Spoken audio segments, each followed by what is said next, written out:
Bonjour à toi qui passe par là, bienvenue sur ma chaîne. À nouveau, on se retrouve pour un topo lecture. Aujourd'hui, je te propose 5 ouvrages. On va partir dans la science-fiction, dans le manga, dans la littérature belge, la littérature de l'époque victorienne et on va aussi aller dans du thriller. Le premier livre que je veux te présenter, c'est Imago de Octavia E. Butler. C'est son 3e tome dans la série Xenogenesis. Je t'ai déjà présenté le premier et le 2e tome. On est toujours aux éditions Au Diable Vauvert avec une traduction de Jessica Shapiro, donc traduit de l'anglais puisqu'elle est américaine. Pour ce 3e tome, alors tu sais, si tu m'as un petit peu suivi, que j'ai adoré les 2 premiers tomes. Donc on se retrouve avec un personnage de la lignée de Lilith, qui est le personnage qu'on a suivi dans le premier tome, un personnage qui a fait la rencontre d'un nouveau peuple, et elle apprend avec cette rencontre ce qu'est devenu la Terre, les chances de survie des terriens et ce que ce nouveau peuple, cet autre peuple, leur propose pour survivre. On est dans ce tome 3 sur les mêmes thématiques, donc toujours la sauvegarde de la race humaine. On part à la rencontre d'hommes qui s'assimilent, d'hommes qui se révoltent, des hommes qui ignorent ce qui arrive, ce qu'il se passe ou quelles sont les différentes possibilités qui s'offrent à eux. Puis on a d'autres hommes qui prennent des risques pour leur race. Donc voilà, on côtoie pas mal de comportements humains possibles en vue de la sauvegarde de leur espèce. Nous abordons toujours dans ce tome-ci les questions de l'appartenance, de la double culture, de la tolérance ou de l'intolérance, de la peur de l'autre. Donc tout ça c'est présent. Et je peux pas vraiment m'appesantir plus parce que ça reste très semblable à ce qu'on a vu, mais en même temps, on avance à chaque fois dans l'histoire et un petit peu dans les réflexions également. C'était une belle lecture parce que j'aime toujours la plume d'Octavia E. Butler qui fait vraiment tout le plaisir de lire. C'est extrêmement fluide, il y a un très bon rythme. Évidemment, on comprend bien, c'est très simple à lire, mais c'est pas du tout simpliste. C'est joliment écrit, mais de manière très simple. J'ai trouvé que le message de la trilogie était intéressant, sonnait bien et m'a plu. Par contre, j'ai quand même été un petit peu déçue parce qu'on restait très semblablement sur les mêmes thématiques, sur les mêmes questionnements, et donc je trouvais que ça aurait pu aller un petit peu plus loin ou dans une autre direction ou aborder d'autres thématiques. Et finalement, j'ai trouvé que ce tome-là était très semblable aux 2 autres et principalement au 2e. Donc voilà, je suis un petit peu restée sur ma faim par rapport aux attentes que j'avais. Il n'en reste pas moins que cette trilogie reste parmi les trilogies que j'ai préféré lire. Et ça reste un très bon tome et une très bonne lecture. Mais j'avais vraiment placé mes attentes et mes espérances très hautes. Voilà pour ce livre-là, mais j'espère que les autres topos et que même le topo pour ce livre-là t'aura donné envie de découvrir la plume, l'univers, les thématiques et les personnages d'Octavia E. Butler parce qu'elle manie tout ça très bien. En route pour des mangas à présent, j'ai lu le tome 21, 22 et 23 de la série Jujutsu Kaisen. On est aux éditions Kiyun et c'est écrit par Gege Akutami. Je vais garder le tome 23. C'est ici un manga qui est purement shonen aussi. Je dis aussi parce que dans le précédent topo lecture où j'ai parlé de manga, c'était un shonen. Ici aussi, on est sur une histoire qui se centre sur un monde dans lequel vivent des démons et des exorcistes. Tous 2 cohabitent ensemble. Chaque exorciste a un pouvoir qui se manifeste d'une certaine manière, qui se travaille d'une certaine manière. Et donc, il y a des correspondances entre les autres pouvoirs et des pouvoirs qui peuvent s'annuler, des pouvoirs qui peuvent se développer davantage dans certaines situations, etc. Chaque exorciste est classé. Notre personnage principal, qui s'appelle Yuji, a en fait mangé le doigt d'un démon. Il est donc devenu surpuissant parce qu'il a, en mangeant cette relique, il a développé certains pouvoirs qu'il n'aurait pas eu à l'origine. Et donc, c'est un exorciste qui se développe et qui est extrêmement fort.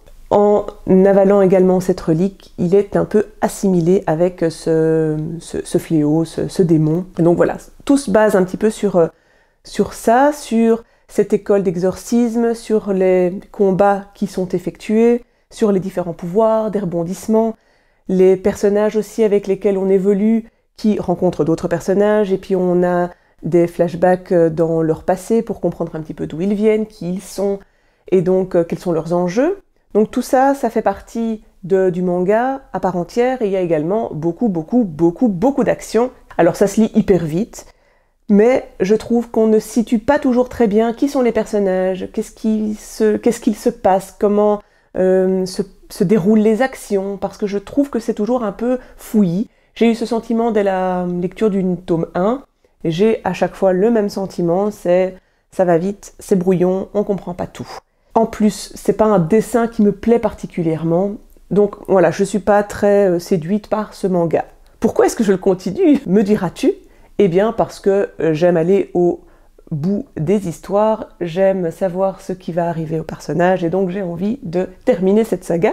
J'espère qu'on ne part pas sur 50 tomes, mais je ne sais pas combien il y en aura. Mais donc voilà, je vais continuer à les lire, parce qu'en plus ça peut peut-être plaire, et ça plaît évidemment en fait à un autre public.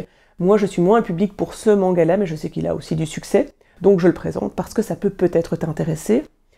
Le monde est sympa, le rythme évidemment aussi, et les actions aussi, donc si on se concentre peut-être davantage dès le début et qu'on prend bien le temps d'analyser les dessins, ça permet de bien tout fixer et d'être au clair avec tout ce qui se passe. Mais je trouve que quand on a une lecture, en tout cas, c'est normal, on passe à côté de certaines choses, et moi ça me semble plutôt brouillon. Voilà. Donc je vais continuer, mais ce n'est pas le manga qui m'enjaille le plus. J'enchaîne avec 2 pièces de théâtre. Elles sont écrites par Véronica Mabardi, qui est une autrice belge. On est aux éditions Espace Nord, et c'est également un service presse que j'ai reçu. Et ça s'appelle Loin de Linden, et c'est suivi par la pièce de théâtre qui s'appelle Adèle. Dans la première pièce, on va croiser 3 personnages, un petit-fils et ses 2 grands-mères. Et c'est l'occasion, en tout cas la rencontre, donne l'occasion pour ce petit-fils de connaître l'histoire de sa famille. On a donc des regards croisés d'une flamande et d'une francophone, de quelqu'un qui est d'origine, ou en tout cas d'un statut bourgeois, et l'autre grand-mère qui est issue d'un statut ouvrier. Il y a donc d'un côté l'éducation et de l'autre le manque d'éducation, en tout cas l'expérience de travail. Il y a d'un côté aussi toute la question de rester à sa place et de rester dans un mode de vie simple et qu'on connaît, versus une volonté de s'émanciper, de changer de vie, d'être libre dans ses choix. Et puis il y a encore d'autres dualités, mais donc ça tu peux un petit peu voir les différentes thématiques qui sont abordées dans cette première pièce. Alors, cette première pièce était très sympa. En plus, quand on est belge, on a pas mal de petits clins d'œil, et donc on a des petits repères aussi, donc c'est assez marrant. Et même si les détails, l'histoire se passe plutôt en 1960 ou même avant, eh bien on s'y retrouve, même si on est d'une génération un petit peu plus récente. Donc ça, c'est franchement très agréable. Le style de Véronica Mabardi est très agréable aussi. Moi j'ai bien aimé lire cette pièce-là, mais il m'a manqué un petit quelque chose, et c'est pas possible, je ne sais pas expliquer ce que c'est. J'ai envie de dire qu'il m'a manqué un peu de profondeur, mais voilà, c'était sympa, mais sans plus. Voilà, je peux pas dire autre chose que ça. Et la deuxième pièce, j'ai un peu eu le même ressenti, même si on était sur une toute autre thématique, parce que dans cette pièce-là, on aborde plutôt le rôle, la place de la femme par rapport à sa profession ou à son choix de profession et sa maternité. Alors là, il y avait une idée assez originale, une chouette métaphore, mais pareil, j'ai trouvé que ça restait un petit peu en surface, et on se dit ok, et voilà. Donc moi, ça n'a pas pris, ça m'a peu laissé d'impact, et je trouve que c'est assez oubliable aussi. Je pense que dans quelques mois, j'aurais oublié que j'ai lu ces pièces-là. Voilà, maintenant la lecture était agréable, je ne peux pas lui retirer ça, et c'est bien écrit, et ce sont de chouettes thématiques. Donc voilà, moi ça n'a pas été une rencontre pour cette fois-ci, mais peut-être que ça pourrait être une belle rencontre pour toi, parce que je crois que c'est une pièce, et 2 pièces de théâtre qui valent la peine quand même d'être lues. Ensuite, j'ai lu Le Club du Suicide de Robert Louis Stevenson, traduit de l'anglais par Charles Ballarin. Il a écrit cette longue nouvelle, en tout cas ça a été publié en 1882 et on est aux éditions Folio ici.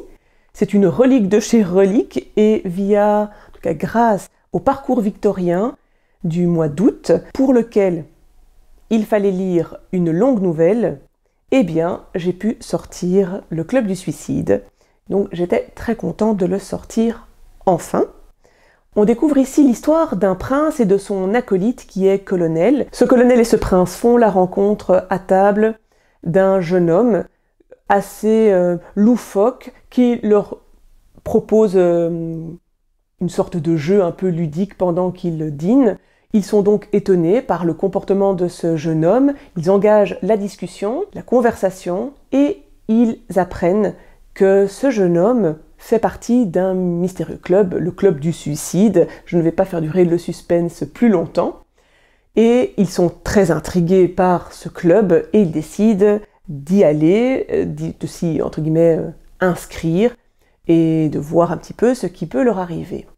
Alors comme ça a l'air intriguant parce que ça l'est, sauf que finalement pour moi, c'est resté uniquement une promesse d'intrigue assez haletante ou à pente. Je trouvais que les tournures de phrases étaient parfois un peu trop alambiquées et parfois pas très compréhensibles. Et donc j'avais besoin de relire plusieurs fois les phrases. Alors pas parce que le vocabulaire était trop riche ou particulièrement bien tourné. Je trouvais que parfois c'était justement un peu, alors pas bancal, ça le mot n'est pas juste, mais je trouvais que c'était mal agencé et pas clair. Voilà, c'est plutôt ça. Je n'ai pas trouvé certaines phrases très claires, donc un style qui ne m'a pas vraiment séduite non plus. J'ai trouvé que, alors c'est une longue nouvelle, mais les personnages n'étaient pas très creusés non plus, on passe vite dessus, donc je me suis pas vraiment attachée.